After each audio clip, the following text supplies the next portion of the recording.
রমজান মানে হলো রোজা রাখা, তারাবির নামাজ পড়া, আর সাহরি খাওয়া, ইফতার খাওয়া, ব্যাস। রোজা, তারাবি, সাহরি, ইফতার, এই 4 জিনিসের নাম হলো আমাদের মুসলমানদের রমজান মাস। অথচ আমাদের প্রিয় নবী সাল্লাল্লাহু আলাইহি ওয়াসাল্লাম রমজান মাসে এই 4 কাজের বাইরে আরো অনেক আমল, অনেক কর্মসূচি, অনেক কার্যতালিকা, অনেক আমলের তালিকা তিনি আমাদেরকে দিয়েছেন, যেটা আমরা মুসলমানরা অনেকেই জানি না। কারণ আমি নবী করিম সাল্লাল্লাহু আলাইহি সাল্লামের হাদিস থেকে এবং কোরআনে কারীম থেকেও 27টি আমলের কথা আপনাদের সঙ্গে শেয়ার করব ইনশাআল্লাহ, যার সবগুলোই রমাদানের জন্য স্পেশাল। রমাদান কেন্দ্রিক যে সমস্ত আমল, যে সমস্ত করণীয় আমাদের আছে, তার মধ্যে প্রথম করণীয় হলো শাবানের 29 তারিখে পশ্চিম আকাশে রমজানের চাঁদ তালাশ করা। এটা একটা আমল। কোন দিন চাঁদ তালাশ করবেন? শাবানের 29 তারিখ। এই বছর আমাদের দেশে শাবানের 29 তারিখ কবে হচ্ছে? রোজা কবে থেকে শুরু হচ্ছে?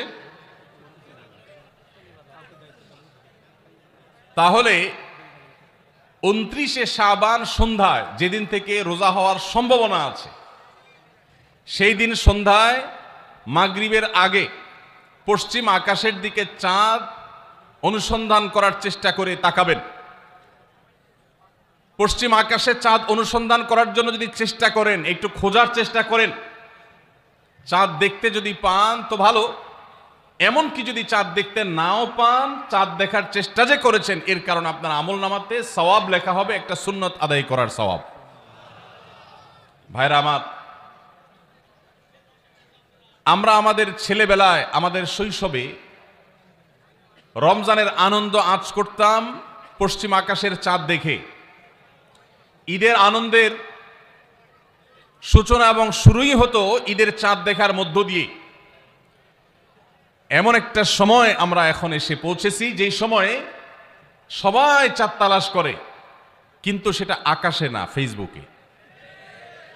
ঠিক না ভাই? ঠিক। চাঁদ কি ফেসবুকে উঠে না আকাশে উঠে? তাহলে সবাই যদি ফেসবুকে চাঁদ তালাশ করেন, আকাশে চাঁদ দেখবে কে? ও ইসলামী ফাউন্ডেশনের হেলাল কমিটি, চাঁদ দেখা কমিটির কিছু মানুষ, তাদের উপরে নির্ভর করে 18-20 কোটি মানুষ তারা ফেসবুকে তাকায় আস। এটা খুবই দুর্ভাগ্যজনক একটা বাস্তবতা। নবী করিম সাল্লাল্লাহু আলাইহি সাল্লামের হাদিসটা আমরা লক্ষ্য করি, তিনি বলেছেন, সুমু লিরুয়াতিহি ওয়া আফতিরু লিরুয়াতিহি, তোমরা চাঁদ দেখে সিয়াম সাধনা করবে, চাঁদ দেখে রমাদান উদযাপন করবে, চাঁদ দেখে রমাদানের ইবাদত বন্দেগী করবে, আর চাঁদ দেখে তোমরা ঈদ উদযাপন করবে। চাঁদ দেখে তিনি আমাদেরকে রোজা রাখতে বলেছেন। অতএব চাঁদ দেখতে হবে কি হবে না? ভাইরা আমার, বিলুপ্ত হওয়া মৃত প্রায় সুন্নাহগুলোর মধ্যে থেকে একটা হলো চাঁদ তালাশ করার সুন্নাহ। এটা ফরজে কিফায়া, মুসলিম সমাজের কেউ যদি না করে সবাই গুনাহগার হবে। এটা খুবই রিস্কি একটা বিষয়, দুর্ভাগ্যজনক একটা বিষয় যে 20 কোটি মানুষের রমজান মাত্র মুষ্টিমেয় কয়েকজন মানুষের দেখার উপর নির্ভর করবে। ভাইরা আমার, আমরা পশ্চিম আকাশে চাঁদ দেখার চেষ্টা করব ইনশাআল্লাহ। যদি চাঁদ দেখতে পান আপনি, তাহলে নবী সাল্লাল্লাহু আলাইহি সাল্লামের সেখানে একটা দোয়া পড়বেন, আল্লাহুম্মা আহিল্লাহু আলাইনা বিল ইয়ুমনি ওয়াল ঈমান ওয়াস সালামাতি ওয়াল ইসলাম রব্বি ওয়া রাব্বুকাল্লাহ। চাঁদকে লক্ষ্য করে বলবেন, চাঁদের সাথে কথা বলবেন। চাঁদ আপনার কথা হয়তো বুঝবে না, কিন্তু আল্লাহর এরকম সৃষ্টি যারা আমাদের কথা বুঝতে পায় না, তাদেরকে লক্ষ্য করে কিছু বলার মানে হলো আপনি মূলত আপনার মনের আকুতিকে প্রকাশ করছেন। চাঁদকে লক্ষ্য করে নবী সাল্লাল্লাহু আলাইহি সাল্লাম চাঁদ দেখলে পড়তেন, আল্লাহুম্মা আহিল্লাহু আলাইনা বিল ইয়ুমনি ওয়াল ঈমান। হে আল্লাহ, এই যে চাঁদ আমি দেখতে পাচ্ছি, এই চাঁদের পুরো মাসটাকে যে আমার জন্য বরকত এবং ঈমান দিয়ে পরিপূর্ণ করে দিন।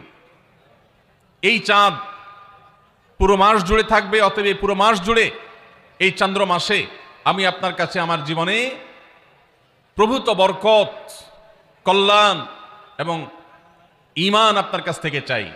ওয়াস সালামাতি ওয়াল ইসলাম, এবং আমি নিরাপত্তা চাই। এই চাঁদ, এই চন্দ্র মাস আমার জন্য যেন নিরাপদ হয়, এবং ইসলামের সাথে যেন এই মাস আমি অতিবাহিত করতে পারি, ঈমানের সাথে যেন অটল অবিচল থাকতে পারি। রব্বি ওয়া রাব্বুকাল্লাহ, হে চাঁদ, তোমার সৃষ্টিকর্তা পালনকর্তা আর আমারও পালনকর্তা এক আল্লাহ। ভাইরা আমার, চাঁদ দেখার চেষ্টা করা যাবে তো ইনশাআল্লাহ? সোশ্যাল মিডিয়াতে আপনি চাঁদের খবর খোঁজেন, দোষ নাই, কিন্তু আমরা সবাই যদি সোশ্যাল মিডিয়াতে চলে যাই, পশ্চিম আকাশে চাঁদটা দেখবে কে? দুর্ভাগ্য। মসজিদ মাদ্রাসার ছাত্ররা, ওলামা একরাম, তারাও চাঁদ তালাশ করতে দেখা যায় খুবই কম, খুবই নগণ্য। আল্লাহ তাআলা আমাদের সবাইকে মৃত প্রায় সুন্নাহকে জিন্দা করার তৌফিক দান করুন। এই বছর 29শে রমাদান শুক্রবারে হবে না শনিবারে হবে? কে কে চাঁদ দেখবেন হাত তোলেন। আল্লাহ আমাদের সবাইকে চাঁদ দেখার তৌফিক দান করুন। মৃত সুন্নাহকে জিন্দা করার নিয়তে চাঁদ দেখবেন ইনশাআল্লাহ। আল্লাহ আমাদের সবাইকে আমল করার তৌফিক দান করুন। ভাইরা আমার, তাহলে রমজান কেন্দ্রিক প্রথম আমল পেয়ে গেলাম, প্রথম কর্মসূচি পেয়ে গেলাম, সেটা হলো শাবানের শেষ তারিখে পশ্চিম আকাশে চাঁদ তালাশ করবো ইনশাআল্লাহ। নাম্বার 2, রমজানের দ্বিতীয় আমল, যেটা রমজানের প্রধান আমল মূলত কি সেটা বলেন দেখি। রমজানের প্রধান আমল কি ভাই? রোজা রাখা। মাশাআল্লাহ, উত্তর সঠিক। রমজান মাসের প্রধান আমল হলো রোজা রাখা। রোজা রাখার চাইতে এ মাসের বড় কোনো আমল হতে পারে না। রোজা রাখা রমজানের সুন্নত না মুস্তাহাব? ফরজ। ফরজ মানে হলো আল্লাহর সেই নির্দেশ, যেই নির্দেশ লঙ্ঘন করলে জাহান্নামের শাস্তি অবধারিত, জাহান্নামের শাস্তি এড়ানো যাবে না, যে নির্দেশ মান্য করা আবশ্যক, এরকম একটি ফরজ। ইসলামের স্তম্ভ কয়টা ভাই? 5টা। নবী করিম সাল্লাল্লাহু আলাইহি সাল্লাম বলেছেন, বুনিয়াল ইসলামু আলা খামস, ইসলাম দাঁড়িয়ে আছে 5টি ফাউন্ডেশনের উপরে, 5টি খুঁটির উপরে, 5টি ভিত্তির উপরে। সেই 5টি ভিত্তির 1 নম্বর হলো শাহাদাতি আল্লাহ ইলাহা ইল্লাল্লাহ ওয়া আন্না মুহাম্মাদান রাসূলুল্লাহ, আল্লাহ ছাড়া ইবাদত এবং উপাসনার উপযুক্ত আর কেউ নাই, আর মুহাম্মদ সাল্লাল্লাহু আলাইহি সাল্লাম আল্লাহর পাঠানো রাসূল, এই কথার সাক্ষ্য মুখে দেওয়া, এটা হলো 1 নম্বর স্তম্ভ। স্তম্ভ নম্বর 2, 5 ওয়াক্ত নামাজ আদায় করা। স্তম্ভ নম্বর 3, যাকাত আদায় করা, যাদেরকে আল্লাহ সামর্থ্য দিয়েছেন, সচ্ছলতা দিয়েছেন। স্তম্ভ নম্বর 4, হজ করা। স্তম্ভ নম্বর 5, রমজানের রোজা রাখা।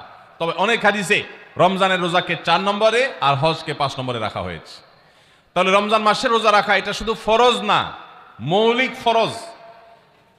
নবী করিম সাল্লাল্লাহু আলাইহি সাল্লাম বলেছেন, যদি কেউ জীবনে একটি রোজাও শরিয়া গ্রাহ্য ওজর ছাড়া কেউ যদি ভঙ্গ করে, রোজা না রাখে, রমজানের পরে যদি সে সারা জীবনও রোজা রাখে, দায়মুক্ত হয়তো হয়ে যাবে, সে কাজা আদায় করেছে, কাফারা আদায় করেছে, দায়মুক্ত হয়তো হয়ে যাবে, কিন্তু রমজানের একটা রোজা রেখে আল্লাহর কাছে যে পরিমাণ মর্যাদার অধিকারী হওয়ার কথা, সারা জীবন রোজা রেখেও রমজানের ওই একটা রোজার ক্ষতিপূরণ করা সম্ভব নয়। এই জন্য সবাই রমজান মাসে ফরজ রোজা রাখবো তো ইনশাআল্লাহ। সকল প্রাপ্তবয়স্ক সুস্থ ইমানদারের জন্য রমজানের রোজা রাখা ফরজ। ভাইরা আমার, পৃথিবীতে আজ অনেক বিজ্ঞানী রোজা বা ফাস্টিং এর উপরে গবেষণা করে অনেক বড় বড় পদক, অনেক বড় বড় পুরস্কার জিতেছে। এখন ডাক্তাররাও আমাদেরকে বলে যে একটা সময় আমরা যেন ফাস্টিং করি, একটা সময় আমরা যেন না খেয়ে থাকি, এটা আমাদের স্বাস্থ্যের জন্য ভালো। নবী সাল্লাল্লাহু আলাইহি সাল্লাম সেই 1500 বছর আগে আল্লাহর দেয়া বিধান আমাদেরকে জানিয়েছেন। রমজানে পুরো মাস রোজা, শাবানে মুহররমে বেশি বেশি নফল রোজা, সোমবার বৃহস্পতিবার সাপ্তাহিক রোজা, চাঁদের 13, 14, 15 আইয়ামে বীজের মাসিক রোজা। নিয়মিতভাবে এই রোজা, এই সিয়ামগুলো যদি পালন করি আমরা, তাহলে আল্লাহর সন্তুষ্টি এবং জান্নাত লাভ যেমন হবে, ঠিক একইভাবে আমরা দুনিয়াতে সুস্থ সবল থাকতে পারবো। আমাদের শরীরে অতিরিক্ত যে চর্বি তৈরি হয়, বিশেষ করে আজকের বিশ্ব বাস্তবতায়, এই চর্বিগুলোকে বার্ন করার জন্য রোজার কোনো বিকল্প নাই। যদিও চর্বি বার্নের উদ্দেশ্যে রোজা রাখলে সে রোজা রোজা নয়। আমাদের উদ্দেশ্য হবে আল্লাহর সন্তুষ্টি অর্জন, পাশাপাশি পার্থিব উপকারিতা এমনি পেয়ে যাব। আল্লাহ আমাদের সবাইকে রমজান রোজা রাখার তৌফিক দান করুন। ভাইরা আমার, নবী করিম সাল্লাল্লাহু আলাইহি ওয়াসাল্লাম তিনি বলেছেন, যে ব্যক্তি রমজানে ঈমান এবং ইখলাসের সাথে আল্লাহকে খুশি করবার জন্য রমজান রোজা রাখবে, আল্লাহ তার পূর্বের সমস্ত গুনাহ মাফ করে দিবেন। অনেক যুবক আছেন গ্যাস্ট্রিকের অজুহাতে, অনেকে আছেন প্লাস্টিকের অজুহাতে রোজা রাখেন না। কারো গ্যাস্ট্রিক, কারো প্লাস্টিক। সামান্য একটু রোজা রাখতে যে যুবক পারে না, সে নিজেকে মুসলিম দাবি করে কোন মুখে? মাত্র 12-14 ঘন্টা যে না খেয়ে থাকার মতো চ্যালেঞ্জ নিতে পারে না, সে আবার কিসের মুসলমান দাবি করে নিজেকে? এই জন্য ভাইরা সবাই রোজা রাখবো তো ইনশাআল্লাহ। বাসা বাড়িতে বাচ্চাদেরকে কৈশোর বয়স থেকে তাদেরকে রোজা রাখতে শেখাবেন। সাহাবায়ে কেরাম আশুরার রোজা পর্যন্ত বাচ্চাদেরকে রাখাতেন এবং তাদেরকে খেলনা দিয়ে ভোলাতেন, রোজা রাখতে তাদের সাহায্য করতেন। আজ এমন এক প্রজন্ম আমরা গড়ে তুলছি যেই প্রজন্ম শুধু ভোগ শিখেছে, ত্যাগ শিখে নাই। বাচ্চা কাচ্চাদেরকে দেখবেন মা বাপ বড় বড় মোবাইল, স্মার্টফোন তাদের হাতে তুলে দিচ্ছেন। তারা মুখ দিয়ে কোনো কথা বললেই সেটা নেওয়ার জন্য, কেনার জন্য বাপ মা অস্থির ব্যাকুল হয়ে যাচ্ছেন। তাদেরকে সংগ্রাম, ত্যাগ, চ্যালেঞ্জ নেওয়া এগুলো তাদেরকে শেখাচ্ছেন না। মনে রাখবেন, ভোগ করতে কোনো যোগ্যতার দরকার হয় না, ত্যাগ করতে যোগ্যতার দরকার হয়। ভোগ করতে সবাই পারে, ত্যাগ করতে সবাই পারে না। এই জন্য সন্তানকে ভোগ নয়, ত্যাগ শেখাতে হবে। আল্লাহ আমাদেরকে তৌফিক দান করুন। আপনার বাচ্চা যদি রোজা রাখা শিখে, শখ করে রোজা রাখে, তাকে বাধা দিবেন না, তাকে রোজা রাখতে দিবেন। কারণ সে রোজা রাখার মধ্য দিয়ে গরিব অভাবী মানুষের কষ্ট অনুভব করবে, ফিল করবে। সে রোজা রাখার মধ্য দিয়ে আল্লাহর নৈকট্যের ফিলিংস তার মধ্যে আসবে, ইসলামী সংস্কৃতিকে সে অনুভব করবে, আঁচ করবে। এই জন্য সন্তানকে কৈশোর বয়স থেকেই, কিশোর বয়স থেকেই তাকে রোজা রাখতে সাহায্য করবেন ইনশাআল্লাহ। ঠিক আছে না ভাই? বাচ্চাদের প্রথম হয়তো রোজা অর্ধেক রাখবে, দুপুরে ভেঙে ফেলবে, এরপর না হয় বিকাল পর্যন্ত রাখবে, এরপর না হয় সন্ধ্যা পর্যন্ত রাখবে, কিন্তু অভ্যাস তাকে গড়ে তুলতে হবে। আল্লাহ আমাদেরকে তৌফিক দান করুন। ভাইরা আমার, তাহলে রমজানের প্রধান আমল রোজা রাখা। এই রোজা ইচ্ছাকৃত শরিয়া গ্রাহ্য ওজর ছাড়া ভাঙা জায়েজ নাই, হারাম। যদি কেউ ভাঙে অথবা না রাখে সে ফাসিক। অতএব এই রোজার চর্চা আমাদের করতে হবে। আল্লাহ আমাদের সবাইকে তৌফিক দান করুন। 2 নম্বর আমল হলো রমজান মাসে রোজা রাখা। 3 নম্বর আমল হলো রাতে তারাবির নামাজ আদায় করা। রাতে কি আদায় করা ভাই? তারাবির নামাজ আদায় করা কি ফরজ না নফল? ফরজ না সুন্নত? সুন্নত, সুন্নতে মুআক্কাদা। নবী করিম সাল্লাল্লাহু আলাইহি সাল্লাম বলেছেন, মান সামা মান কামা রমাদানা ঈমানান ওয়া ইহতিসাবা গুফিরা লাহু মা তাকাদ্দামা মিন যামবি। যে ব্যক্তি রমজান মাসে রাতে দাঁড়িয়ে তারাবির নামাজ পড়বে, তার পূর্বের সমস্ত গুনাহ খাতা মাফ করে দেওয়া হবে। এই জন্য তারাবির নামাজ পড়বো তো ইনশাআল্লাহ। তারাবির নামাজ 4G গতিতে হবে না 5G গতিতে? কি বলেন? 4G না 5G? ভাইরা আমার, সব কিছুতে গতি ভালো না, সব কিছুতে গতি ভালো না। নেটের গতি যত বেশি হয় তত ভালো, কিন্তু নামাজের গতি, ইবাদত, সিজদার গতি, তারাবির গতি যত কম হয়, যত ধীরে ধীরে হয়, যত শান্তশিষ্টভাবে হয়, তত আল্লাহর কাছে বেশি মর্যাদাবান হয়। অতএব মহল্লার হাফেজ সাহেবদেরকে তাড়াতাড়ি নামাজ শেষ করার জন্য দৌড়ের উপর রাখবেন। ক্রিকেট খেলা আছে হুজুর, আজকে একটু খেয়াল রাখেন, বলবেন। ভাইরা আমার, আমরা তারাবির নামাজের কথা যখন স্মৃতিতে, কল্পনায় আমরা ভাবি, তখন আমাদের স্মৃতিতে তুফান মিল মার্কা একটা নামাজ ভেসে ওঠে। ঠিক না ঠিক? 5 ওয়াক্ত নামাজ এত তাড়াহুড়া করা হয় না তারাবি যত। অথচ তারাবি এটা তারবিহার এর বহু বচন, আরবি শব্দ, যার অর্থ হলো আরামের সাথে, ধীরস্থিরতার সাথে, রেস্ট করে করে যে নামাজ আদায় করা হয় তার নাম তারাবি। নাম হলো আরামের সাথে করা, আর আমরা করি ব্যারামের সাথে তাড়াহুড়ো করে। এই জন্য এলাকা এলাকায় তারাবি ধীরে ধীরে পড়ার জন্য উদ্যোগ নেবেন তো ইনশাআল্লাহ। ইমাম সাহেবদেরকে, হাফেজ সাহেবদেরকে উদ্বুদ্ধ করবেন, ভাই হুলস্থুল করবেন না, কি পড়েন কিচ্ছু বুঝি না, এমন টান দেন শেষে যায় শুধু ইয়ালামুন তালামুন, আর এটা শুনে মনে করেন যে এখন স্টপ হয়েছে, এখন রুকুতে যাইতে হবে। এই নামাজ কি নামাজ? এটা তামাশা। ভাইরা আমার, স্পিডে তারাবি না পড়ে যদি একটু ধীরে তারাবি পড়া হয়, সর্বোচ্চ 15 থেকে 20 মিনিটের ডিফারেন্স হবে, এর বেশি না। মাত্র 15 মিনিটের জন্য আপনার পুরো নামাজকে আপনি বরবাদ করছেন। দেশের বেশিরভাগ মসজিদগুলোতে তুফান মিল মার্কা তারাবি পড়া হয়। এই তারাবি আল্লাহর কাছে কতটা গ্রহণযোগ্য হবে, এটা যথেষ্ট প্রশ্নবিদ্ধ বিষয়। আল্লাহ তাআলা আমাদের সবাইকে ধীরস্থিরতার সাথে খুব শান্তভাবে তারাবির নামাজ আদায় করার তৌফিক দান করুন। চেষ্টা করা যাবে না ইনশাআল্লাহ? ভাইরা আমার, আল্লাহ রাব্বুল আলামিন নামাজের ক্ষেত্রে হুলস্থুলতা পছন্দ করেন না। যার নামাজ যত বেশি সময় নিয়ে আদায় করেন, তিনি আল্লাহর কাছে তত শ্রেষ্ঠ, তত ভালো নামাজি। আর যার নামাজে যত হুলস্থুল করা হয়, তার নামাজের কোয়ালিটি, মর্যাদা আল্লাহর কাছে তত কম।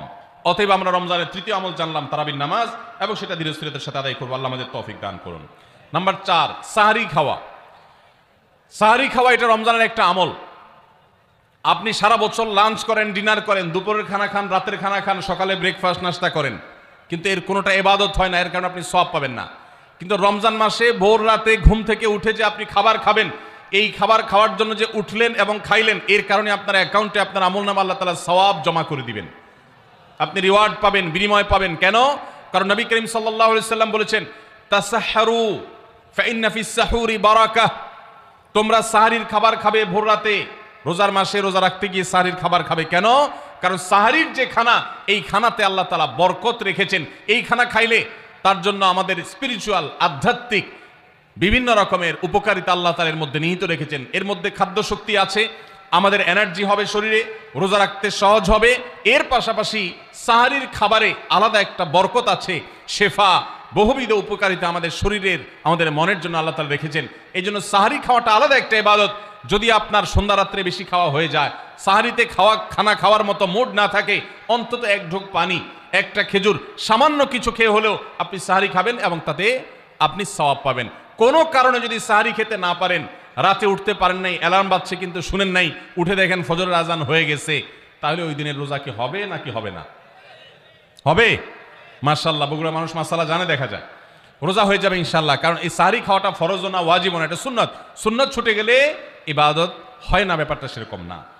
5 নম্বর আমল হলো, সাহারি তো খাবো ঠিক আছে, কিন্তু সেটা শেষ সময়ে খাওয়া, দেরিতে খাওয়া।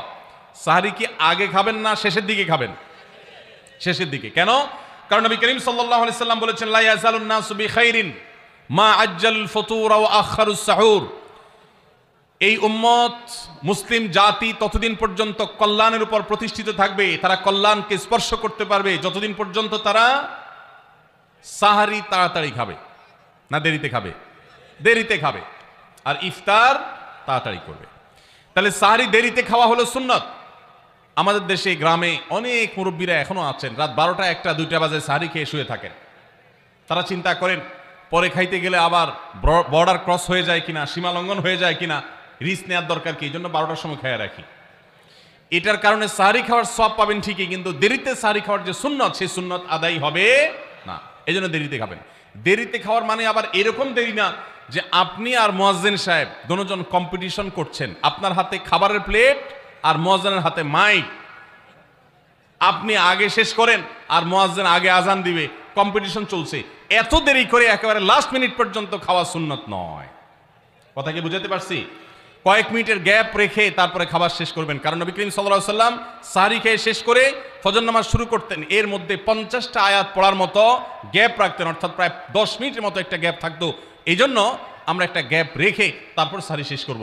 অর্থাৎ ফজরের আজান যদি হয় উদাহরণস্বরূপ 5:25 বা 30, তাহলে আমরা 2-4 মিনিট আগে সাহরি খেয়ে শেষ করবো ইনশাআল্লাহ। তাহলে সাহরি দেরি করে খাওয়া, শেষের দিকে খাওয়াটা সুন্নত। আল্লাহ আমাদেরকে আমল করার তৌফিক দান করুন। রমজান মাসে সাহরির নামে একটা নতুন নাটক শুরু হয়েছে এই দেশে, সেটার নাম হলো সাহরি পার্টি। আপনারা শুনেছেন? বিশেষ করে শহরের ছেলেফেলেরা, ইউ পোলাপান, তারা আজকাল ভোর রাতে বন্ধু বান্ধব সহ রেস্টুরেন্টে গিয়া সাহরি পার্টির আড্ডা বাইর করছে। শয়তানি এবং ফাইজলামির আর কোনো জায়গা নাই, সাহরির জন্য পার্টি বাইর করছে, তাও আবার ছেলে মেয়ে একসাথে মিলেমিশে। ভাইরা আমার, সাহরি খাওয়া ইবাদত, এবং সাহরির এই সময়টা দোয়া কবুলের সময়, তাহাজ্জুদের সময়। আল্লাহ তাআলা দুনিয়ার আকাশ থেকে ডেকে ডেকে বান্দাকে ক্ষমা করেন। এই সময়টাতে আড্ডাবাজি করা, এটা হতভাগা ছাড়া আর কারোর কোনো কাজ হতে পারে না। এরপরে 6 নম্বর আমল হলো ইফতার করা। রোজা রেখেছেন কিন্তু ইফতার করেন নাই, রোজা হয়ে যাবে কিন্তু সুন্নাত আদায় হবে না। এই জন্য ইফতার করা একটা সুন্নাত। আল্লাহ তাআলা আরহামুর রাহিমিন, এমন একটা মাস রমজান মাস, সারা বছর কিন্তু আমরা নাস্তা করি। সারা বছর যেটা নাস্তা করি রমজানে সে নাস্তাই করি, পার্থক্য হলো সারা বছর নাস্তা করি সকালে, রমজানে নাস্তা করি সন্ধ্যায়। মানুষ দীর্ঘ সময় না খেয়ে থাকার পরে যে খাবার খায় সেটাকেই ব্রেকফাস্ট বলে, সেটাকেই নাস্তা বলে। আরবিতে যে ইফতার বলা হয়, এই ইফতার শব্দের অর্থ কিন্তু নাস্তা। ইফতার শব্দের অর্থ কি? নাস্তা। সারা বছর নাস্তা খেলে কোনো সওয়াব হবে, কিন্তু রমজান মাসে আপনি যদি সারাদিন উপবাস থাকার পর সন্ধ্যায় ব্রেকফাস্ট করেন, অর্থাৎ ইফতার করেন, তাহলে আল্লাহ তাআলা আপনাকে সুন্নাত পালন করার সওয়াব দিবেন। এই জন্য ভাই, ইফতার করা একটা সুন্নাত। 7 নম্বর, ইফতার আবার তাড়াতাড়ি করা আরেকটা সুন্নাত। এটা 7 নম্বর আমল, ইফতারটা একটু তাড়াতাড়ি করা। তাড়াতাড়ি করা মানে কি? সূর্য ডুবার 2-4 মিনিট আগে। কি বলেন? তাহলে তাড়াতাড়ি কেমনে হলো? তাড়াতাড়ি মানে হলো সূর্য ডুবার সাথে সাথে করা, বিলম্ব বা দেরি না করা। নবী করিম সাল্লাল্লাহু আলাইহি ওয়াসাল্লামের ওই হাদিস আবারও আমরা স্মরণ করি। তিনি বলেছেন, লা ইয়াজালুন নাসু বিখাইরিন মা আজ্জালুল ফুতুর ওয়া আখারুস সাহুর।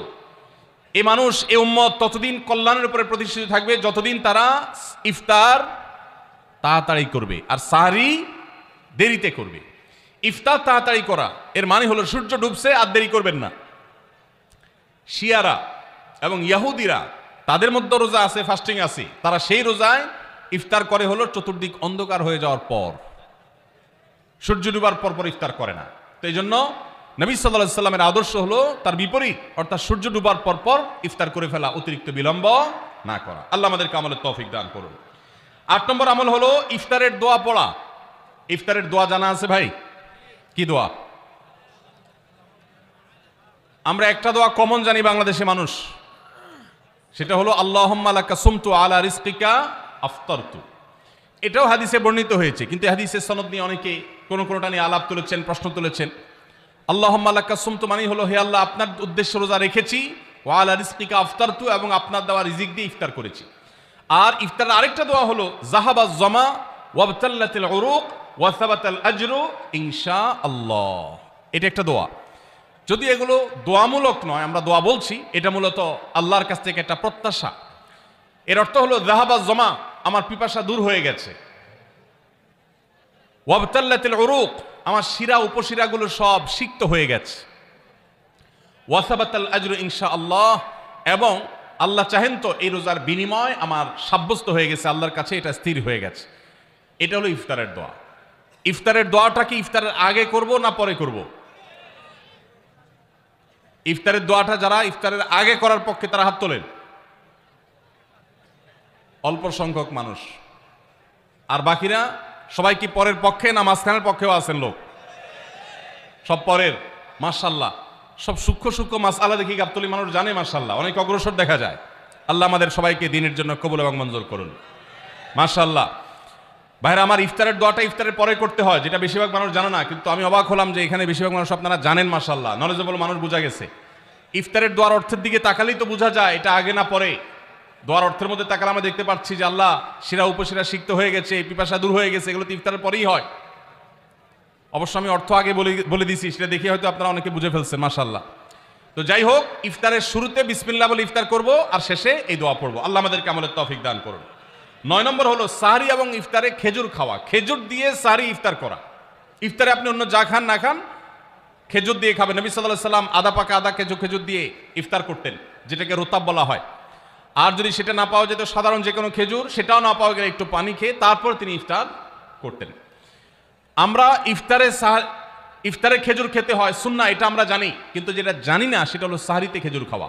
ভোর রাতে সাহরিতে খেজুর খাওয়া সুন্নত, এটা আগে কে কে জানতেন? হাত তোলেন। আগে জানতেন, মাশাআল্লাহ, হাত নামান। গত বছর রমজানে সাহরিতে ভাত তরকারি যাই খাইছেন না খাইছেন, একটা হলো খেজুর খাইছেন, কারা কারা হাত তোলেন? মাশাআল্লাহ। এদিকে সব আমল করা মানুষ, মাশাআল্লাহ। তাহলে তার ওয়াজ টোয়াজের কোনো দরকার নাই। এত নলেজেবল মানুষ, এত আমলদার মানুষ যদি এলাকায় থাকে, তাহলে ওয়াজের দরকারটা কি? আল্লাহ আমাদের সবাইকে আমলের তৌফিক দান করুন। ভাইরা আমার, ইফতারে খেজুর খাওয়া যেমন সুন্নাত, সাহরিতেও খেজুর খাওয়া সুন্নাত, কিন্তু খেজুর খাওয়া কোনো ফরজ ওয়াজিব না। খেজুরের দাম বেশি হয়ে গেছে, আপনি কিনতে অপারক। যদি একটা খেজুরও পুরো রমজানে না খান, আপনার রোজার কোনো অসুবিধা হবে। তবে নবী সাল্লাল্লাহু আলাইহি সাল্লাম যেহেতু ইফতার এবং সাহরিতে খেজুর খেতেন, আর খেজুরে প্রচুর পরিমাণ সুগার আছে, উপকারী, যেটা মানুষের স্বাস্থ্যের জন্য উপকারী, প্রচুর পরিমাণ এনার্জি আছে, খাদ্য শক্তি আছে, সারাদিন রোজা রেখে আমাদের যে সুগারের ঘাটতি হয় সেটা পূরণ করার জন্য সহায়ক হয়।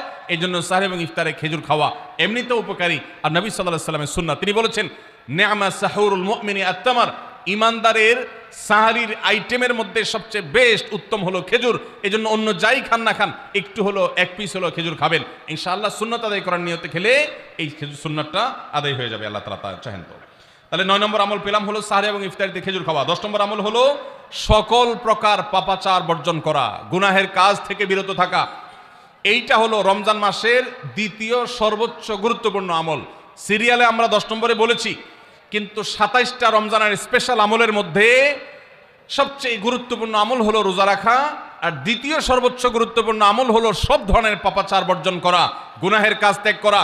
যদি কেউ রমজানে রোজা রাখে আবার চোখ দিয়ে হারাম জিনিস মোবাইলে দেখে, স্ক্রিনে দেখে, পত্রিকার পাতায় দেখে, অফলাইনে দেখে, পরনারীর দিকে তাকায় থাকে, সে যদি কান দিয়া হারাম জিনিস শুনে, গান বাদ্য এই সমস্ত কিছু সে যদি উপভোগ করে, তাহলে তার এই রোজা আর উপোস থাকার মধ্যে কোনো পার্থক্য। মনে রাখবেন, রোজা শুধু পেটের হয় না, রোজা চোখের হয়, রোজা কানের হয়, রোজা হাতের হয়, রোজা মুখের হয়, রোজা শরীরের প্রত্যেকটা অঙ্গ প্রত্যঙ্গের হয়। একজন মানুষ যখন তার পুরো শরীরের রোজা করে, সে যখন সকল অঙ্গ প্রত্যঙ্গ দিয়ে আল্লাহর আনুগত্য করে, আল্লাহর নাফরমানি থেকে বেরিয়ে আসে, তখন সে সত্যিকারের রোজাদার হয়।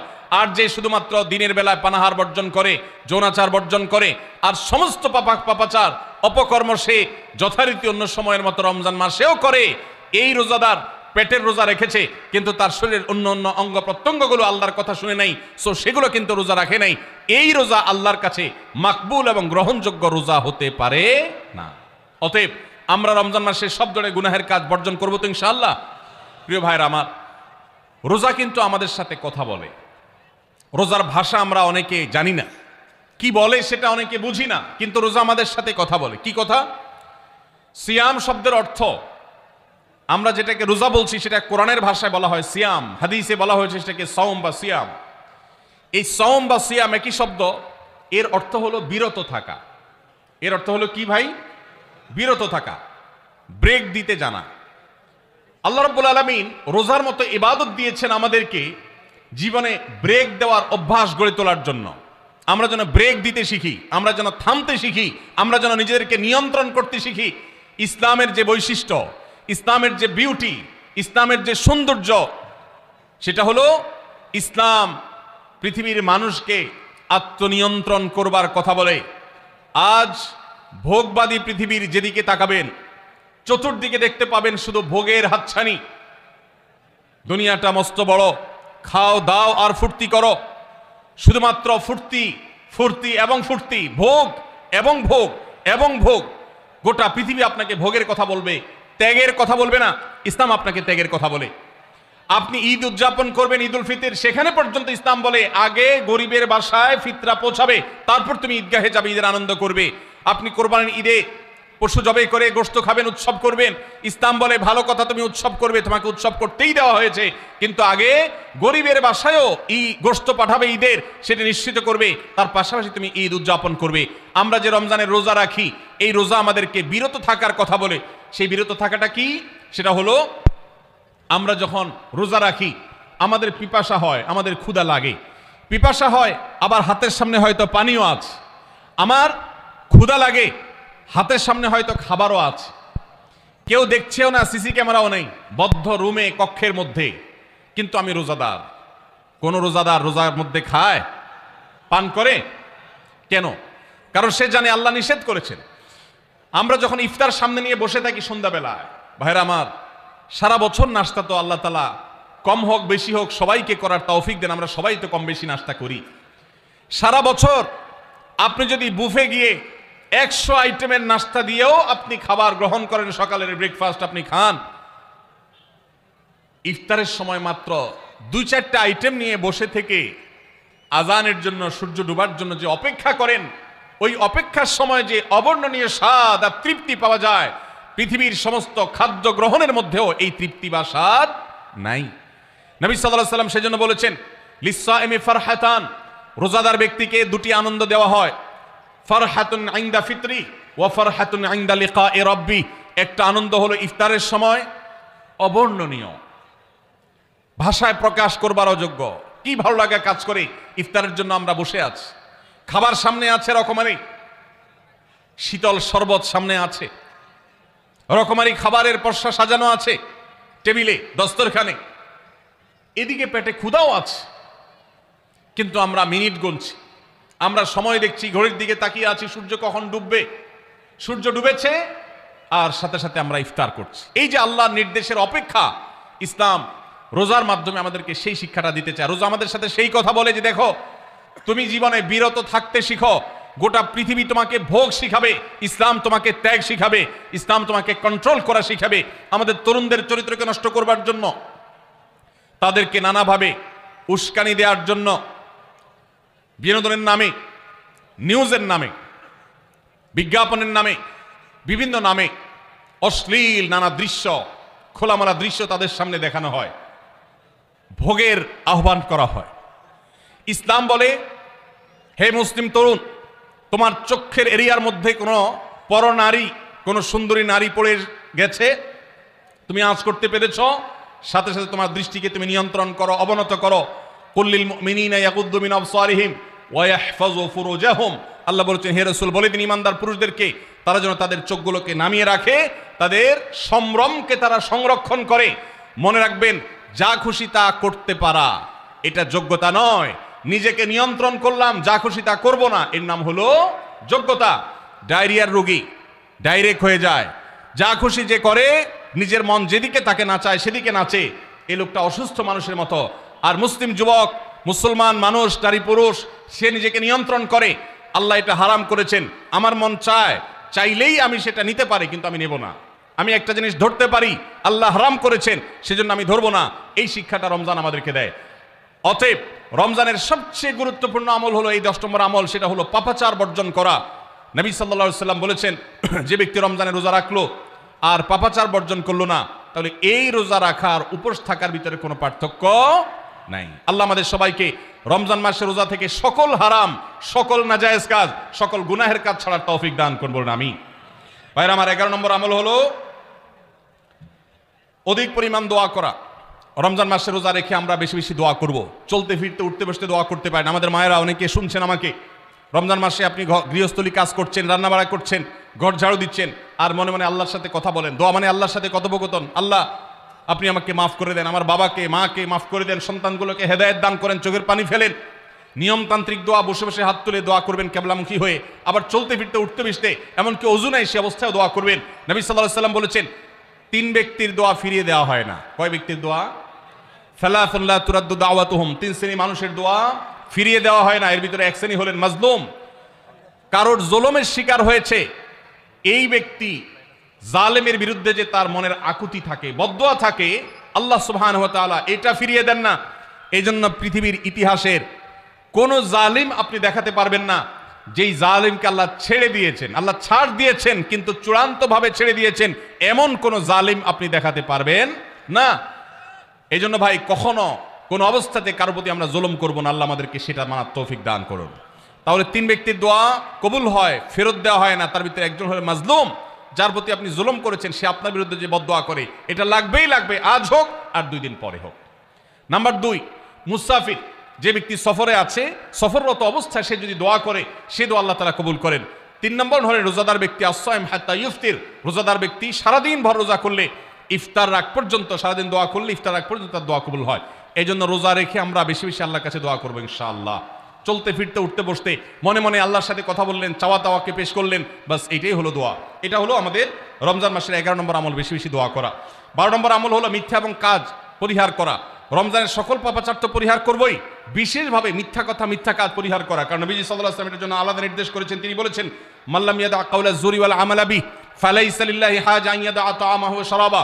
যে ব্যক্তি রমজানে রোজা রেখে মিথ্যা কথা, মিথ্যা কাজ ছাড়লো না, তার উপোস থাকায় আল্লাহর কোনো ঠেকা পড়ে নাই। 13 নম্বর আমল হলো অশ্লীলতা এবং বিবাদ, বিতণ্ডা, ঝগড়া, এগুলো পরিহার করা। কারণ নবী করিম সাল্লাল্লাহু আলাইহি ওয়াসাল্লাম তিনি আমাদেরকে রমজান মাসে রোজা রেখে অশ্লীলতা পরিহার করতে বলেছেন। মোবাইলে হারাম জিনিস দেখলেন, টেলিভিশনে হারাম জিনিস দেখলেন, বা কোনো পত্রপত্রিকাতে খারাপ জিনিস, নিষিদ্ধ জিনিস দেখলেন, পরনারীর সৌন্দর্য দেখে আপনি হারাম স্বাদ নেয়ার চেষ্টা করলেন, তাহলে আপনার রোজার অঙ্গহানি হলো, রোজা প্রাণহানি হলো। এই রোজা রোজা নয়। এই জন্য এটাকে রমজান মাসে পরিহার করতে হবে, অন্য সময় তো বটেই।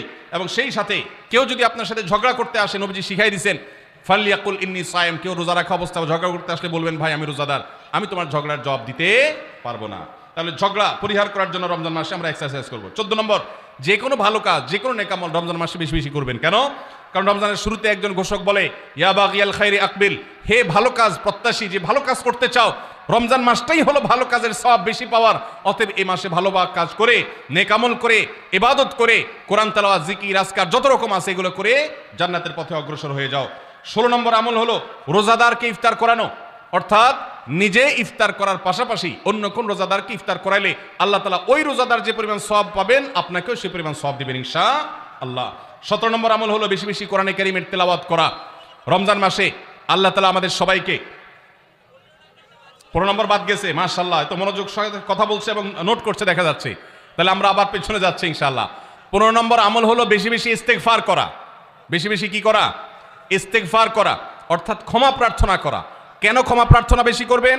কারণ নবী করিম সাল্লাল্লাহু আলাইহি সাল্লাম বলেছেন ওয়ালিল্লাহি উতাকাউ মিনান নার ওয়া যালিকা ফি কুল্লি লাইলা। রমজানের প্রত্যেক রাতে আল্লাহ তাআলা বহু মানুষকে জাহান্নাম থেকে মুক্ত ঘোষণা করেন। ভাইরা আমার, আমাদের পাপাচারের কারণে জাহান্নামীদের তালিকা নাম উঠে থাকলেও রমজানে আল্লাহ বহু মানুষকে ঠিক দেন যে এই লোককে জান্নাতি ঘোষণা করা হলো, জাহান্নাম থেকে মুক্ত ঘোষণা করা হলো। এই জন্য এই মাসে আল্লাহর কাছে বেশি বেশি মাফ চাইতে হয়, ইস্তেগফার করতে হয়, চোখের পানি ফেলে দোয়া করতে হয় যে আল্লাহ আপনি মাগফিরাত নসিব করেন। এটা হলো 15 নম্বর আমল। 16 নম্বর আমল হলো রোজাদারকে ইফতার করানো। নিজে ইফতার করবেন, পাশাপাশি রোজাদার ব্যক্তিকেও ইফতার করাবেন। নবী সাল্লাল্লাহু আলাইহি সাল্লাম বলেছেন যদি কোনো ব্যক্তি কোনো রোজাদারকে ইফতার করায় তাহলে যেই ব্যক্তি তাকে ইফতার করানেন তার রোজার সওয়াব তো সে পাবেই, আপনি ইফতার করায়া সমপরিমাণ সওয়াব লাভ করবেন ইনশাআল্লাহ। অতএব মসজিদে ইফতার দেওয়ার ব্যবস্থা করা যেতে পারে, রাস্তাঘাটে, বিশেষ করে পাবলিক পরিবহনে, এমনকি প্রাইভেট গাড়িতেও সন্ধ্যার সময় ইফতারের সময় অনেক সময় খাবার থাকে না, তখন আপনি রাস্তা দাঁড়িয়ে যদি সামান্য একটু খেজুর, সামান্য একটু পানি বিতরণ করতে পারেন তাহলে সওয়াবটা পাওয়া যেতে পারে। আপনার বাসার আশেপাশে অনেক অভাবী মানুষ আছে, তাদের বাসায় আপনি ইফতার পৌঁছে দিতে পারেন, এর মাধ্যমে রোজাদারকে ইফতার করানোর সওয়াব পেতে পারেন। 17 নম্বর আমল হলো বেশি বেশি কোরআনে কারীমের তেলাওয়াত করা। কোরআনে কারীমের তেলাওয়াত রমজান মাসে বেশি বেশি করব। কেন? কারণ হলো এই মাসটাই হলো কোরআন নাজিলের মাস। আল্লাহ তাআলা রমজান মাসে কোরআন নাজিল করেছেন। আল্লাহ বলেছেন শাহরু রমাদান আল্লাযী উনজিলা ফীহিল কুরআন হুদাল লিন-নাস ওয়া বায়িনাতিন মিনাল হুদা ওয়াল ফুরকান। রমজান মাস এমন মাস যে মাসে আল্লাহ তাআলা কোরআন নাজিল করেছেন, এই জন্য এই মাসে বেশি বেশি রোজ কোরআন তেলাওয়াত করতে হবে। নবী করিম সাল্লাল্লাহু আলাইহি সাল্লাম বেশি বেশি রমজান মাসে কোরআন তেলাওয়াত করতেন। আমাদের পূর্বসূরি সালাফগণ কেউ কেউ রমজান মাসে অন্য সব আমল কমিয়ে দিয়ে কোরআন তেলাওয়াতটা সবচেয়ে বেশি করতেন। এই জন্য দিনে এবং রাতে বেশি বেশি করে কোরআন শুদ্ধতার সাথে, সৌন্দর্যের সাথে তেলাওয়াত করব, অর্থ সহকারে বুঝে পড়ার চেষ্টাও পাশাপাশি করব ইনশাআল্লাহ। 18 নম্বর আমল হলো কোরআন পরস্পরকে শোনাশুনি করা, বুঝে পড়া। অর্থাৎ আপনি কোরআন তেলাওয়াত করবেন, আপনার স্ত্রী শুনবে, আপনার মা শুনবে, আপনার বোন শুনবে, আবার তারা তেলাওয়াত করবে, আপনি শুনবেন। আমরা তারাবির নামাজে এক পক্ষীয় তেলাওয়াত শুনি, হাফেজ সাহেব তেলাওয়াত করেন, আমরা শুনি, কিন্তু আমরা তেলাওয়াত করে আরেকজন শুনবে, এটা হয় না। নবী সাল্লাল্লাহু আলাইহি সাল্লাম রমজান মাস আসলে জিবরিল ফেরেশতার সাথে কোরআন শোনাশুনি করতেন। জিবরিল তেলাওয়াত করতেন, নবীজি শুনতেন, আবার আমাদের নবীজি তেলাওয়াত করতেন, জিবরিল শুনতেন। এটা একটা সুন্নত। এই সুন্নতটা বিলুপ্ত হয়ে গেছে, এটা নিয়ে চর্চা নাই। এই জন্য আমরা এটা বাসা বাড়িতে নতুন করে জিন্দা করব। আল্লাহ আমাদেরকে তৌফিক দান করুন। 19 নম্বর আমল হলো দান সাদাকা বেশি বেশি করা। নবীজি সাল্লাল্লাহু আলাইহি সাল্লাম এমনিতেই প্রচুর পরিমাণ দান করতেন, কিন্তু রমজান আসলে তার দানশীলতার পরিমাণ আরো বেড়ে যেত। এই জন্য অভাবী, প্রতিবেশী, গরিব, দুঃখী সবার ঘরে ঘরে আমরা আমাদের সাধ্য অনুযায়ী দান পৌঁছানোর চেষ্টা করব রমজান উপলক্ষে। এটা রমজানের 19 নম্বর স্পেশাল আমল, বিশেষ আমল। 20 নম্বর রমজানের কর্মসূচি হলো ভোর রাতে দোয়া করা। কারণ সারা বছর ভোর রাতে তাহাজ্জুদের নামাজ পড়া বা দোয়া করার সুযোগ আমাদের হয় না, কিন্তু রমজানে সাহরি খেতে তো এমনি ওঠেন। অতএব এই টাইমে দোয়া কবুল হয়। 24 ঘন্টার ভিতরে দোয়া কবুলের সবচেয়ে মোক্ষম সুযোগ, সবচেয়ে আদর্শ সময় হলো এই তাহাজ্জুদের সময়টা। ভাইরা আমার, ঢাকার একটি বড় কোম্পানি, বাংলাদেশের সবচেয়ে বড় শিল্প প্রতিষ্ঠান বললে ভুল হয়তো হবে না, অন্তত এটুকু বলা যায় যে প্রথম 3-4টি বড় প্রতিষ্ঠানের একটি। এরকম একটা প্রতিষ্ঠানের একজন কর্মকর্তা বছর 2-3 আগে আমার সাথে হঠাৎ দেখা। তিনি আমাকে দেখে বেশ আবেগ আপ্লুত হলেন এবং অনেকটা জড়িয়ে ধরলেন এবং বললেন, ভাই আপনার একটি আলোচনা থেকে আমার জীবনের ভিতরে এমন এক পরিবর্তন আসছে যেটা অকল্পনীয়, অভাবনীয়। আমি একটু কৌতূহল হয়ে জানতে চাইলাম কোনটা সেটা। তখন তিনি বললেন, ভাই আমার জীবনে এমন একটা রোগ হয়েছে, যেই রোগ ট্রিটমেন্ট করার জন্য দেশে বিদেশে বিভিন্ন জায়গায় গিয়েছি, কোনো চিকিৎসা এর আমি পাই নাই। শেষ পর্যন্ত আশাহত হয়ে চাকরি ছেড়ে দিয়ে, শহর ছেড়ে দিয়ে গ্রামে গিয়ে বসবাস করা শুরু করছি এবং মৃত্যুর জন্য অপেক্ষা করছি। এর মধ্যে আপনার একটা আলোচনার ক্লিপ আমার চোখের সামনে আসলো, সোশ্যাল মিডিয়ায় তো এটা শুনলাম। সে আলোচনাটা ছিল আল্লাহর কাছ থেকে অসাধ্য সাধন করার সময় হলো ভোর রাত তাহাজ্জুদের সময়।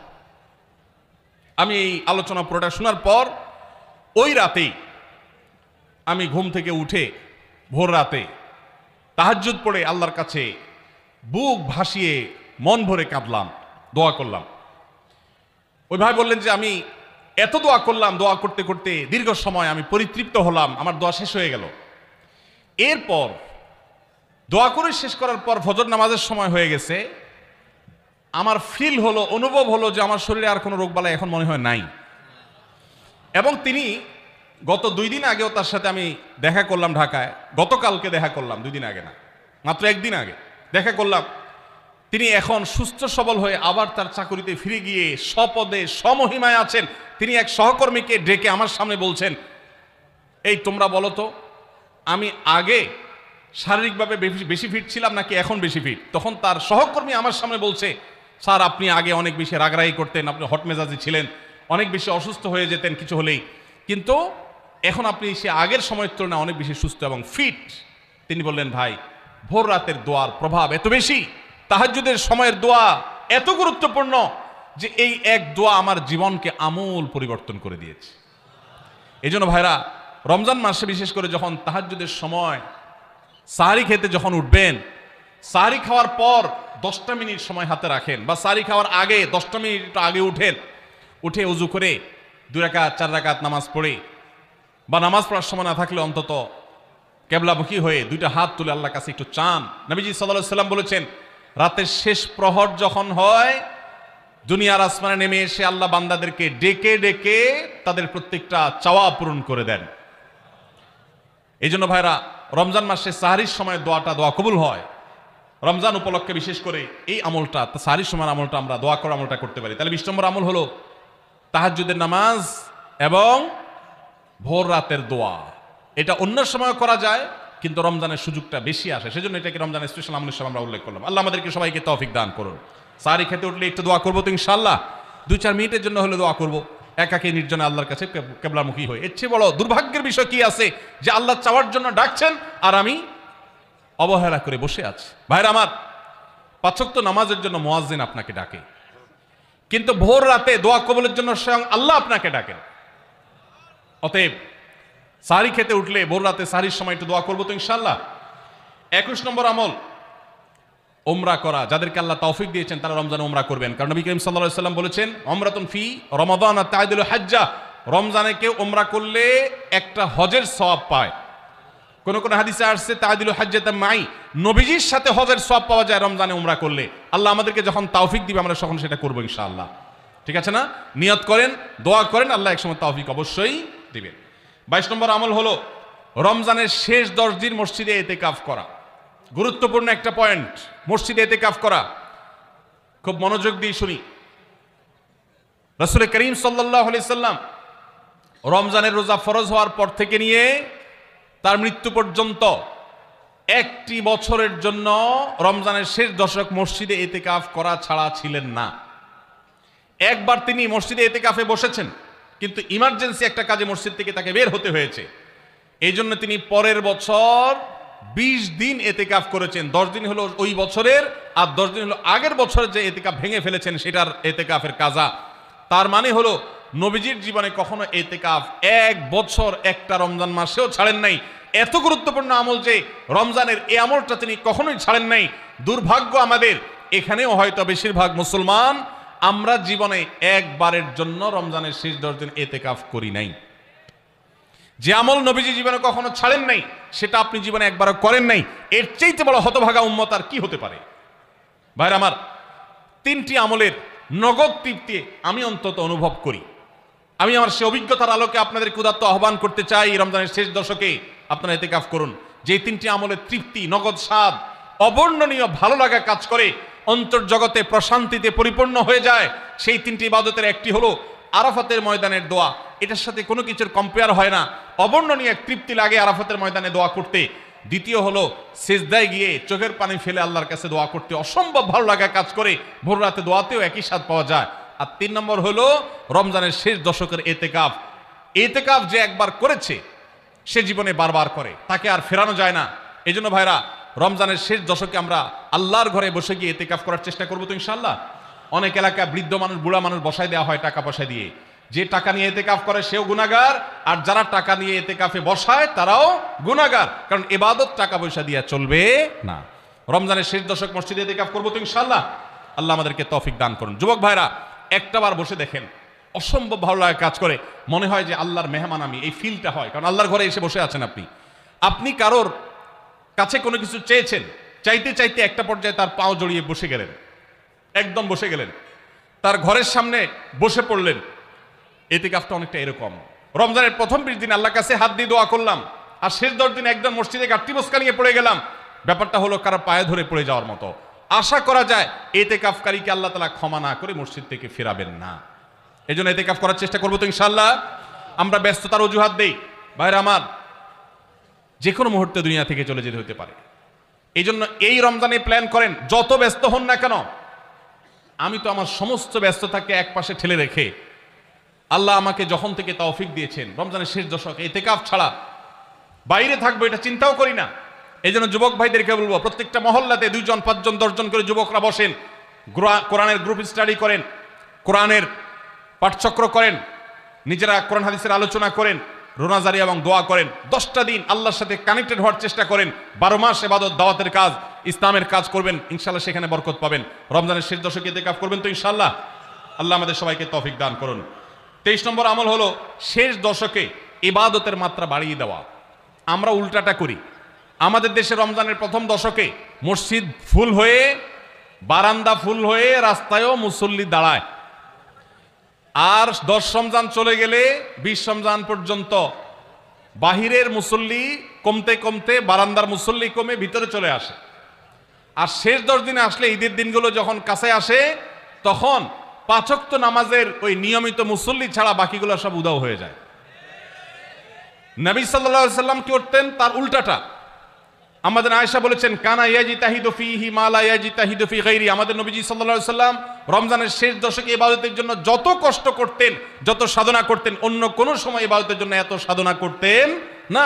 অথচ আমরা দেখা যায় শেষ দশক অবহেলা কাটাই। এই জন্য ভাইরা, শেষ দশকে ইবাদতের পরিমাণ আরো বাড়িয়ে দিতে হবে, আমলের পরিমাণ বাড়িয়ে দিতে হবে। এটাই আল্লাহ তাআলার নির্দেশনা, সেটাই রমজানের শেষ দশকের আমল। 24 নম্বর আমল হলো শেষ দশকে পরিবারকে ঘুম থেকে ডেকে তোলা। এটা আলাদা সুন্নাহ। নবী সাল্লাল্লাহু আলাইহি সাল্লাম রমজানের শেষ দশক হলে কানা ইযা দাখালাল আশর আহইয়া লাইলা ওয়া আইকাযা আহলা। তিনি পরিবারকে ঘুম থেকে ডেকে তুলতেন এবং স্ত্রী সঙ্গ ত্যাগ করতেন। শেষ দশক কোমর বেঁধে ইবাদত করতেন। এটা 24 নম্বর আমল। তাহলে শেষ দশক পরিবারকে ঘুম থেকে রেখে তোলা। নবীজি অন্য কোনো সময় ঘুম থেকে ইবাদতের জন্য ডাকতেন না, নফল নামাজ যার ইচ্ছা সে পড়বে, যার ইচ্ছা পড়বে না। কিন্তু শেষ দশক এত বড় অফার, এত বড় সুযোগ, কারণ লাইলাতুল কদর শেষ দশকে আছে। এই জন্য এই দশকে ইবাদতের জন্য পরিবারকে তিনি ডেকে তুলতেন। তারা শুয়ে থাকুক, তিনি এটা সহ্য করতেন না। এই জন্য 24 নম্বর আমল হলো রমজানের শেষ দশকে পরিবারকে ঘুম থেকে ডেকে তোলা এবং স্ত্রী সঙ্গ ত্যাগ করা শেষ দশকের জন্য। 25 নম্বর আমল হলো লাইলাতুল কদর অনুসন্ধান করা। রমজানের শেষ দশকের প্রত্যেকটা রাতে কিন্তু শবে কদর হতে পারে, বিশেষ করে বেজোড় রাতে 21, 23, 25, 27, 29 এই রাতগুলোতে লাইলাতুল কদর হওয়ার সম্ভাবনা অনেক জোরালো। সৌদি আরবের মানুষ তাদের বেজোড় রাতে তালাশ করবে, আমরা আমাদের বেজোড় রাতে তালাশ করব ইনশাআল্লাহ। নবীজি সাল্লাল্লাহু আলাইহি সাল্লাম বলেছেন যে তাহাররাউ লাইলাতুল কদর ফিল বিতি মিনাল আশরিল আওয়াখির মিন রমাদান। রমজানের শেষ দশকের বেজোড় রাতগুলোতে তোমরা শবে কদর হতে পারে সে আশা বেশি বেশি করে ইবাদত বন্দেগী করো। লাইলাতুল কদরের ইবাদতকে আল্লাহ বলেছেন লাইলাতুল কদরে খায়রুম মিন আলফি শাহর।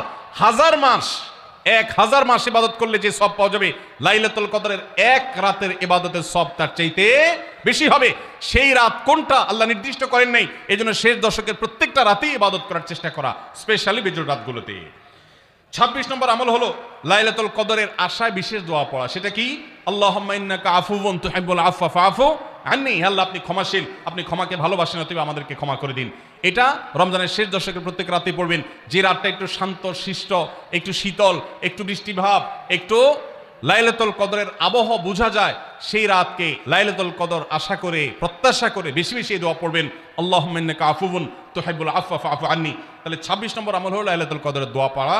আর 27 নম্বর সর্বশেষ আমল হলো ফিতরা আদায় করা। অর্থাৎ রমজান মাসের রোজাতে যদি ভুল ত্রুটি হয়, এটা রিফাইন্ডের কাজ হয়ে যায়, রিফ্রেশমেন্টের কাজ হয়ে যায় ফিতরার মাধ্যমে। প্রত্যেক সচ্ছল ব্যক্তি তার নিজের পক্ষ থেকে, নিজের স্ত্রী এবং নিজের ছোট বাচ্চাদের তরফ থেকে ফিতরা আদায় করবেন। প্রাপ্তবয়স্ক সন্তান থাকলে তারা তাদেরটা আদায় করবে, আর না হলে বাবা তাদেরটা আদায় করতে পারে। ফিতরা স্বরূপ গরিবদের বাসায় একদিনের খাবার এটা পৌঁছে দিতে হবে। এটা হলো ফিতরা। ঈদের নামাজের আগ পর্যন্ত এটা আদায় করার নির্দেশ নবী সাল্লাল্লাহু আলাইহি সাল্লাম দিয়েছেন। তাহলে 27 নম্বর আমল হলো ফিতরা আদায়। এটার মাধ্যমে রমজানের আমল শেষ হয়ে যাবে। আমি আবার এক নজরে 27টি আমল আপনাদেরকে বলে দিচ্ছি। নাম্বার 1, চাঁদ দেখা। নাম্বার 2 রোজা রাখা, নাম্বার 3 তারাবির নামাজ আদায় করা, নাম্বার 4 সাহরি খাওয়া, 5 নম্বর আমল হলো শেষ সময় সাহরি খাওয়া, 6 নম্বর আমল হলো ইফতার করা, 7 নম্বর আমল হলো তাড়াতাড়ি ইফতার করা, এবং 8 নম্বর আমল হলো ইফতারের দোয়া পড়া, 9 নম্বর আমল হলো সাহরি এবং ইফতারে খেজুর খাওয়া, 10 নম্বর আমল হলো রমজান মাসের সকল গুনাহ বর্জন করা, 11 নম্বর আমল হলো বেশি বেশি দোয়া করা, 12 নম্বর আমল হলো মিথ্যা কথা এবং কাজ পরিহার করা, 13 নম্বর আমল হলো অশ্লীলতা এবং ঝগড়া বিবাদ রমজানে রোজা রেখে না করা, 14 নম্বর আমল হলো ভালো কাজের পরিমাণ এই মাসে বাড়ায় দেওয়া, 15 নম্বর আমল হলো বেশি বেশি আল্লাহর কাছে ক্ষমা চাওয়া, কারণ এই মাসে আল্লাহ বেশি ক্ষমা করেন মানুষকে, 16 নম্বর আমল হলো অন্য রোজাদারকে ইফতার করানো, তাদের বাসায় ইফতার পাঠানো, আর 17 নম্বর আমল হলো বেশি বেশি কোরআন তেলাওয়াত করা, 18 নম্বর আমল হলো কোরআন নিজে পড়ে আরেকজনকে শোনানো, আবার তার তেলাওয়াত নিজে বসে শোনাশুনি করা, 19 নম্বর আমল হলো দান সাদেকা করা, 20 নম্বর আমল হলো তাহাজ্জুদ এবং বিশেষ করে ভোর রাতে সারি খেতে উঠে দোয়া করা, আর 21 নম্বর আমল হলো উমরা করার সামর্থ্য থাকলে, 22 নম্বর আমল হলো ইতিকাফ করা শেষ দশকে, 23 নম্বর আমল হলো শেষ দশকের বেজর রাতে, শেষ দশকের প্রত্যেকটা রাতে ইবাদতের পরিমাণ বাড়িয়ে দেওয়া এবং বিশেষভাবে রাত্রি জাগরণ করা শেষ দশক, আর 24 নম্বর আমল হলো শেষ দশকে নিজের পরিবারকে ঘুম থেকে ডেকে তোলা, স্ত্রী সঙ্গ ত্যাগ করা, 25 নম্বর আমল হলো লাইলাতুল কদর অনুসন্ধান করা, 26 নম্বর আমল হলো লাইলাতুল কদরের বিশেষ দোয়া পাঠ করা, আর 27 নম্বর আমল হলো ফিতরা দেওয়া। আল্লাহ আমাদের সবাইকে এই 27টা আমল দিয়ে আমাদের রমজান মাসকে সাজাবার তৌফিক দান করুন।